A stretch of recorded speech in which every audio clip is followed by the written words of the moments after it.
प्रिय विद्यार्थियों, सुप्रभात। आशा है कि आप घर पर सभी कुशल मंगल होंगे। आज हम कक्षा 6 विषय हिंदी वसंत भाग 1 में मैं सबसे छोटी हूँ नामक कविता पढ़ने जा रहे हैं, जिसके लेखक हैं सुमित्रा नंदन पंत जी। आपको नाम से ही पता चल रहा है कि मैं सबसे छोटी हूँ। एक सुमित्रा नंदन पंत जी क्या है, वो क्या है, प्रकृति के मतलब वो प्रकृति के ऊपर सबसे ज्यादा कविता लिखते थे और छोटे बच्चों पर। तो उसने एक छोटी सी बच्ची पर कविता लिखी है और इस कविता का भाव ये है कि एक छोटी बच्ची अपनी माँ के साथ रहना चाहती है हमेशा हमेशा के लिए। वो बड़ी नहीं होना चाहती, वह उसकी गोद में उसके पल्लू के नीचे रहना चाहती है और वह कहती है अगर मैं बड़ी हो गई तो आप मेरे को डांटना फटकारना शुरू कर देंगी। तो हम देखते हैं कि सबसे जो फर्स्ट स्टेंजा है उसमें क्या कहता है कवि। मैं सबसे छोटी हूँ तेरी गोद में सोऊं, तेरे आंचल पकड़ पकड़ कर फिर माँ सदा माँ तेरे साथ कभी न छोड़ूं तेरा साथ। देखो, सबसे पहले हम संकेत लिखेंगे जैसे पहले लिखते आ रहे हैं, फिर हम प्रसंग लिखेंगे। तो प्रसंग हमने सभी जो ब्लैक बोर्ड पे नाम और कविता का नाम क्या है और किसके बारे में कविता है, हम प्रसंग उसमें से लिखते हैं। तो इसका प्रसंग क्या बनता है, देखो, प्रस्तुत पंक्तियां हमारी हिंदी की पाठ्य पुस्तक कौन सी है, वसंत भाग 1 में संकलित क्या मैं सबसे छोटी हूँ कविता से ली गई हैं। और यह कविता प्रकृति के सुकुमार कवि सुमित्रा नंदन पंत द्वारा लिखी गई हैं। इन लाइनों में, इन पंक्तियों में कवि एक छोटी सी बच्ची हमेशा छोटी रहकर अपनी माँ के साथ रहना चाहती है, ऐसा कुछ क्या है कवि बताता है। तो हम करते हैं व्याख्या। देखो व्याख्या क्या बनती है, मैं सबसे छोटी हूं। कवि कहता है, कवि एक छोटी बच्ची के बारे में बताता है।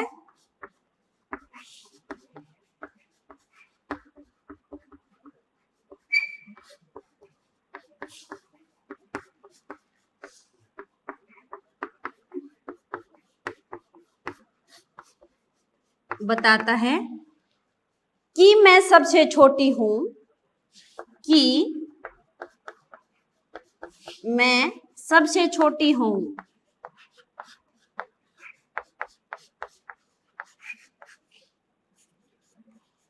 मैं सबसे छोटी रहूं, तेरी गोद में सोऊं। वह अपनी माता की गोद में सोना चाहती है, वह हमेशा अपनी माता की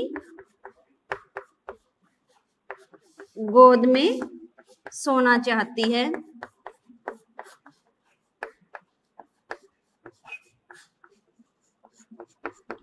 सोना चाहती है तेरे आंचल पकड़ पकड़ कर, मतलब उसके साथ वह क्या कर चलना चाहती है। फिर सदा माँ तेरे साथ मैं कभी न छोड़ू तेरा साथ। तो तेरे आंचल पकड़ पकड़ कर, तेरी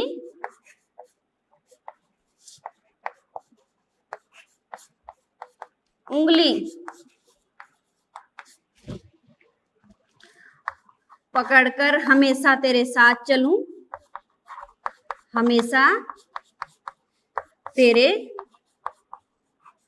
साथ चलूं और फिर सदा माँ तेरे साथ मैं कभी ना छोड़ूं तेरा साथ। छोटी नन्ही बच्ची कहती है कि मैं हमेशा तेरे साथ रहूं, कभी क्या है तेरा साथ छूटे ना।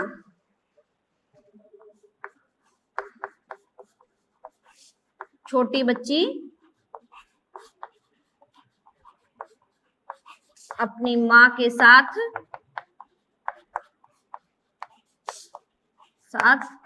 रहना चाहती है।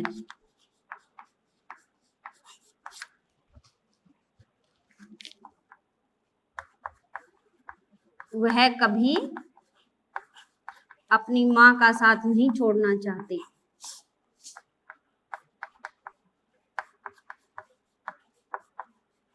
साथ नहीं छोड़ना चाहती। क्या कहा है इन पंक्तियों में कि एक छोटी सी नन्ही सी बच्ची है, मैं सबसे छोटी हूं। वो कहती है कि मैं सबसे छोटी हूं और हमेशा छोटी ही रहूं, मैं बड़ी ना हूं, तेरी गोदी में सोऊं। अपनी माँ को कहती है कि मैं हमेशा तेरी गोद में ही सोऊं, तेरा आंचल पकड़ पकड़, तेरी उंगली पकड़ पकड़ के मैं चलूं, फिर सदा माँ तेरे साथ में, मैं हमेशा तेरे साथ चलती रहूं और तू मुझे ऐसे ही क्या करती रहे, प्रेम करती रहे, कभी ना छोड़ूं तेरा साथ और तेरा मेरा साथ कभी ना छुड़े और मैं हमेशा के लिए छोटी रहूं, मैं कभी बड़ी ना हूं। तो हमने ये इस व्याख्या में किया और इसमें अब विशेष क्या निकल कर आ रहा है, विशेष ध्यान लिखते हैं। 4th पॉइंट,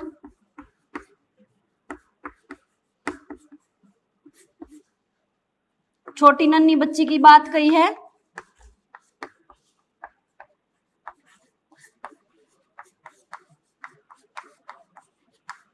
छोटी बच्ची के प्रेम का वर्णन किया है।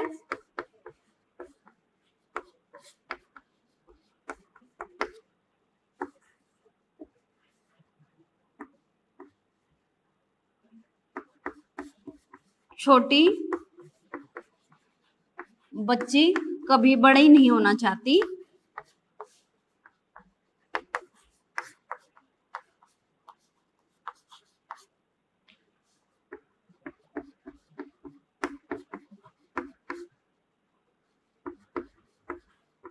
हाथी, फिर क्या है, भाषा सरल व सहज है।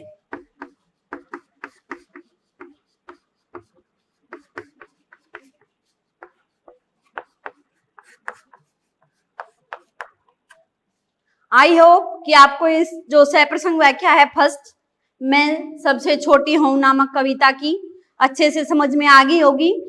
सबसे छोटी हूं के कवि हैं सुमित्रा नंदन पंत जी, जो प्रकृति से बहुत ज्यादा प्रेम करते हैं और इस कविता के माध्यम से वे एक छोटी से बच्ची का वात्सल्य प्रेम अपनी माँ के प्रति वो दिखाते हैं और एक छोटी सी बच्ची की भावनाओं को इसमें बताया गया है कि एक छोटी बच्ची अपनी माँ के साथ कैसे रहना चाहती है और वो क्या है, कभी बड़ा नहीं होना चाहती। तो ये आपको समझ आ गए। सबसे पहले आप संकेत लिखोगे, फिर प्रसंग और फिर व्याख्या और फिर विशेष। विशेष में जो व्याख्या में क्या बताया गया है उसके बारे में अब हम नेक्स्ट सेकंड जो स्टैंजा करेंगे।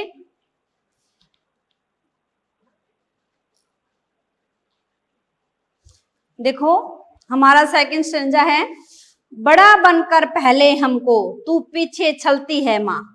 छलती मतलब छल करना, कपट करना। एक छोटी बच्ची ये सोचती है जब हम बड़े हो जाते हैं, बट माँ ऐसा कभी नहीं कर सकती।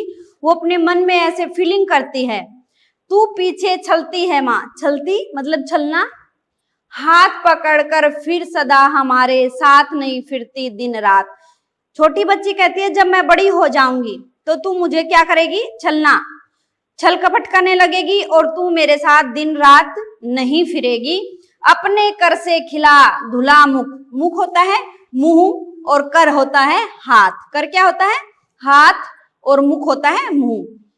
धूल पोंछ सज्जित, सज्जित मतलब सवार कर। गात, गात होता है शरीर। थमा खिलौने नहीं सुनाती हमें सुख परियों की बात। एक छोटी सी बच्ची कहती है कि जब मैं बड़ी हो जाऊंगी तो तू मुझे क्या करेगी, छल कपट करना शुरू कर देगी। ना ही तू मेरा हाथ पकड़कर, मेरा हाथ थमाकर तू मेरे दिन रात मेरे पीछे पीछे चलेगी। अपने कर से खिला, अपने हाथों से खिलाकर मुझे खाना, धुलाकर मुख, मेरा मुंह धोकर, धूल पोंछकर, मेरे शरीर पे जो धूल लगी है नहला धुलाकर, सज्जित कर गात, मेरा जो शरीर है उसको आप संवार कर, थमा खिलौने नहीं सुनाती, मेरे हाथ में खिलौने थमा देती है और मुझे क्या है, सुग्ध परियों की, मुझे परियों की कहानी नहीं सुनाती है। तो सबसे पहले संकेत लिखेंगे, फिर प्रसंग। प्रसंग आपको पता है कि प्रस्तुत पंक्तियां हमारी पाठ्य पुस्तक वसंत भाग 1 में सबसे छोटी हूं, जिसके कवि हैं सुमित्रा नंदन पंत जी। से ली गई हैं। और इनमें कवि क्या कहता है, एक छोटी सी बच्ची की बात बताता है और वो कहता है कि जब वो बड़ी हो जाएगी तो उसकी माँ उसके साथ क्या करती है। तो हम व्याख्या करते हैं। देखो,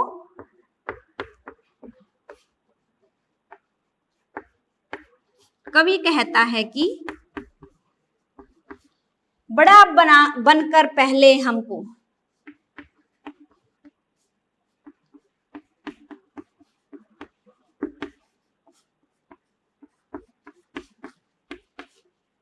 जब मैं बड़ी हो जाऊंगी तू पीछे चलती है मात, तो फिर तू छल करने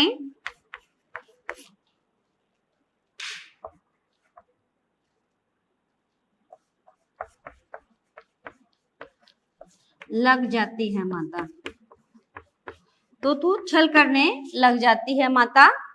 हाथ पकड़कर फिर सदा हमारे साथ नहीं फिरती दिन रात। बड़े होने पर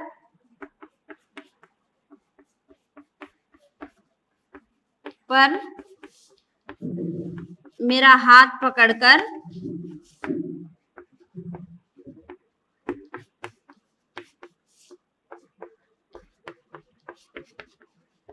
दिन रात मेरे पीछे पीछे नहीं घूमती।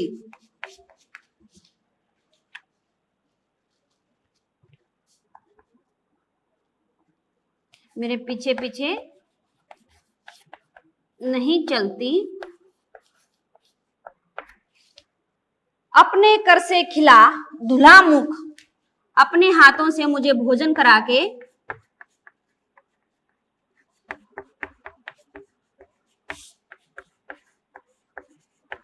मुझे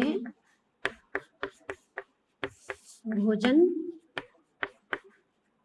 करा के धुला मुख, मेरा मुख धोकर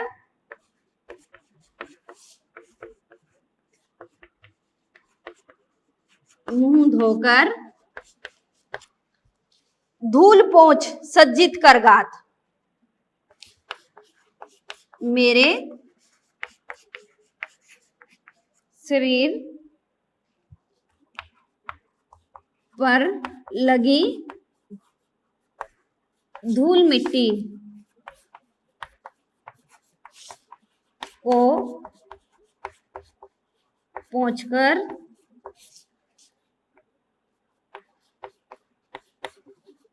सजाकर थमा खिलौने नहीं सुनाती। मुझे हाथ में खिलौने दे देती है, मैं खिलौने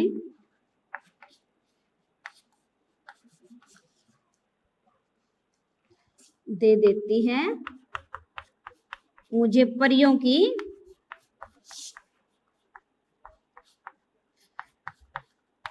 की बात नहीं बताती।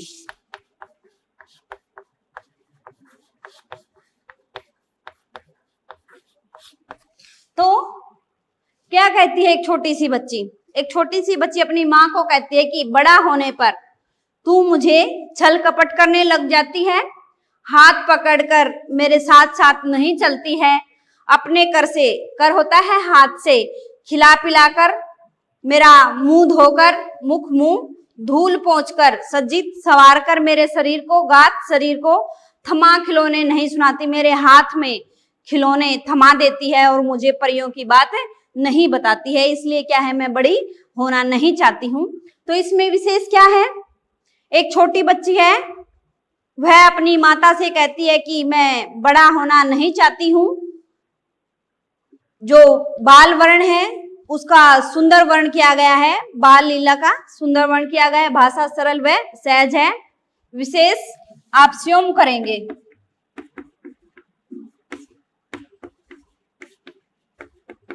ठीक है, विशेष है वो स्योम करें। जो हमारा व्याख्या है उसी में आता है। आई होप कि आपको ये दो जो सहप्रसंग व्याख्या हैं अच्छे से समझ आई होंगी। आप अपनी नोटबुक में राइट भी करोगे और लर्न भी करोगे और मेरे पास सबमिट भी करवाओगे। Thanks, have a good day.